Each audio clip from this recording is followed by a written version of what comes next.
প্ৰাধ্যাপক জিতেন হাজৰিকা মহোদয়, মানৱিকী আৰু আইন অনুষদৰ প্ৰাধ্যাপক জয়ন্ত কুমাৰ বৰা, আমন্ত্ৰিত বক্তা প্ৰাধ্যাপক অৰূপজ্যোতি শইকীয়া আৰু আমাৰ সেৱাৰ থলী অতিথিবৃন্দ সমন্বিতে ঘৰুৱা পৰুৱা সদৌতিলৈকে যথাযোগ্য স্নেহ শ্ৰদ্ধা নিবেদিছোঁ।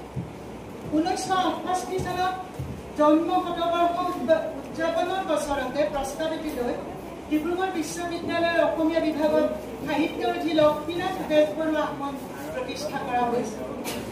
এই আসনৰ অধীনত ইতিমধ্যে কেইবাটাও লেখৰ কাম কৰা হৈ গৈছে। অ মোৰ সুৰীয়া মাত, অসমৰ সুমতি মাত বুলি বেজবৰুৱাই শিকাই থৈ যোৱা ৰূপেৰে আমি আওৰাই থকা আমাৰ অসমীয়া ভাষাই 2024 চনত ধ্ৰুপদী ভাষাৰ মৰ্যাদা পোৱা স্বৰূপতে এই আসনখনিৰ কান্ধৰ ভাৰ বাঢ়িল, দায়িত্বও গুৰুতৰ। সেইহেতু সাহিত্যৰথী বেজবৰুৱা আসনে সম্প্ৰতি কেইবাটাও কথাত মন থিৰ কৰিছে। তাৰ প্ৰথমটি হ'ল বেজবৰুৱা আসনৰ লগত জড়িত যোগাযোগসমূহ অসমীয়া ভাষাত চলাই আনুষ্ঠানিক যোগাযোগত অসমীয়া ভাষাৰ প্ৰয়োগক সুদৃঢ়তা প্ৰদান কৰা। দ্বিতীয়টি কথা হৈছে ধ্ৰুপদী ভাষাৰ মৰ্যাদাপ্ৰাপ্ত অসমীয়া ভাষাক সময়ানুকূল গতি প্ৰকৃতি প্ৰদানৰ প্ৰচেষ্টাক মূল লক্ষ্য হিচাপে গ্ৰহণ কৰা। আৰু তৃতীয়তে ইংৰাজীত যাক last but not the least বুলি কোৱা হয়, সেইষাৰ কথা হৈছে তৰুণ অসমৰ কথা। বেজবৰুৱাই তৰুণ অসম আৰু অম্বিকাগিৰিয়ে ডেকা অসম বোলা তৰুণ তৰুণীহঁতৰ উৎসাহ, চিন্তা চৰ্চা আৰু তাৰ অনুৰূপে কৰ্মমুখী হোৱা গুণটি নাথাকিলে আৰু লগতে জ্যেষ্ঠসকলেও সময় দেখি তেওঁবিলাকক কাম কৰিবলৈ জেগা উলিয়াই দিব নোৱাৰিলে বেজবৰুৱা চৰ্চা হওক, ধ্ৰুপদী ভাষা বা আন যিকোনো কথাই নেচেল, মানে কেঞ্চেল হোৱাটো ধুৰুপ।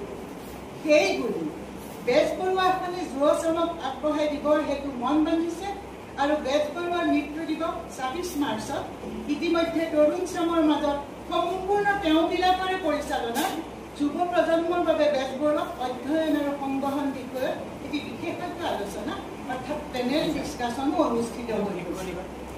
এই অনুক্ৰমে বেজবৰুৱা আসনৰ পৰা প্ৰকাশ পাবলগীয়া কেঁচা ফুট নামৰ গৱেষণা পত্ৰিকাখনেও Bezbaruah for the youth rereading and reception বিশেষ সংখ্যাৰ ৰূপতে উলিওৱাৰ বিষয়ে ভবা চিন্তা কৰি থকা হৈছে।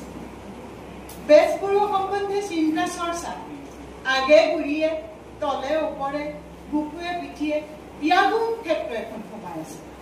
ক'বলৈ গ'লে আমি সেইখন ক্ষেত্ৰৰ সন্মুখৰ ফালটোহে দেখিছোঁ বা সন্মুখৰ ফালটোহে চোৱাৰ যতন কৰিছোঁ যেন লাগে।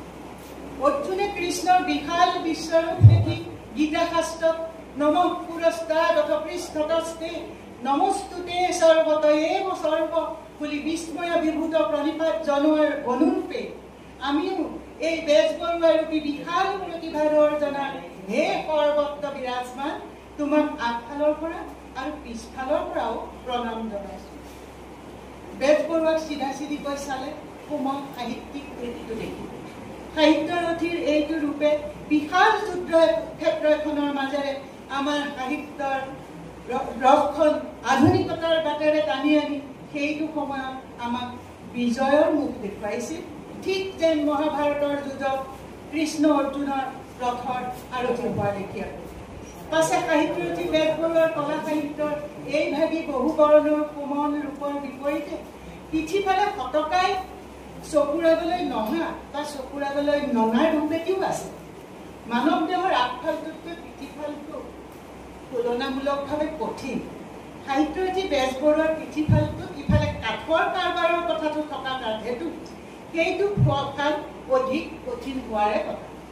সাহিত্যৰথী বেজবৰুৱাৰ পিঠিফালে থকা জাৰ্ডিন স্কিনাৰ এণ্ড কোম্পানী আৰু লগতে আকৌ ঔপনিৱেশিক সময়ৰ পূব ভাৰতৰ বাণিজ্যিক হয়। এতিয়ালৈকে প্ৰায় আছুতীয়া হৈ থকা এই কঠিন বিষয়টোত গুণাগঠা কৰি আমাক তাৰ ভাগ দিবলৈ অহা আজিৰ বক্তা অধ্যাপক অৰূপজ্যোতি শইকীয়াক বেজবৰুৱাৰ আসনৰ হৈ আমি এই অনুষ্ঠানলৈ দিয়াৰ পৰা অনুৰোধ জনাইছোঁ। ডিব্ৰুগড় বিশ্ববিদ্যালয়ৰ মাননীয় উপাচাৰ্য প্ৰাধ্যাপক জিতেন হাজৰিকা মহোদয়, আপুনি আমাৰ কৰ্মত নিৰন্তৰ হাত উজান দি আহিছে। আজিও দহুকণ কাটি কৰি আপুনি উপস্থিত হৈছিল আপোনাক আমাৰ এই অনুষ্ঠানলৈ আদৰণি জনাইছোঁ বিশ্ববিদ্যালয়ৰ ভিতৰৰ আৰু বিশ্ববিদ্যালয়ৰ বাহিৰৰ শিক্ষক আৰু অন্য সুধী আমাৰ সেৱাৰ যোগ্য অন্যান্য অতিথিসকল আপোনালোকে হাতৰ বন এৰি আমাৰ উৎসাহত ৰং চৰাইছিল তদুপৰান্ত বিভাগৰ ভিতৰৰ আৰু বাহিৰৰ শিক্ষাৰ্থী গৱেষক লগৰীয়াসকল তোমালোকৰ জীৱনৰ উকাহ নিকাহ চব হোৱাটছএপা এপি ফেচবুকা বুকি ইউটিউবা ইউটিউবি এনেকুৱা নিচিনা কামকো নেওচা কেওচা দি আহি উপস্থিত হৈছাহি হওক পদৌতিকে আমাৰ দেশ পৰুৱা জাৰ্ডিন স্কিনাৰ এণ্ড কোম্পানী আৰু ঔপনিবেশিক পূব ভাৰতৰ বাণিজ্যিক জগত বিষয়ৰ অনুষ্ঠানলৈ আদৰণি জনাই ইমানতে মুখনি মাৰিছোঁ নমস্কাৰ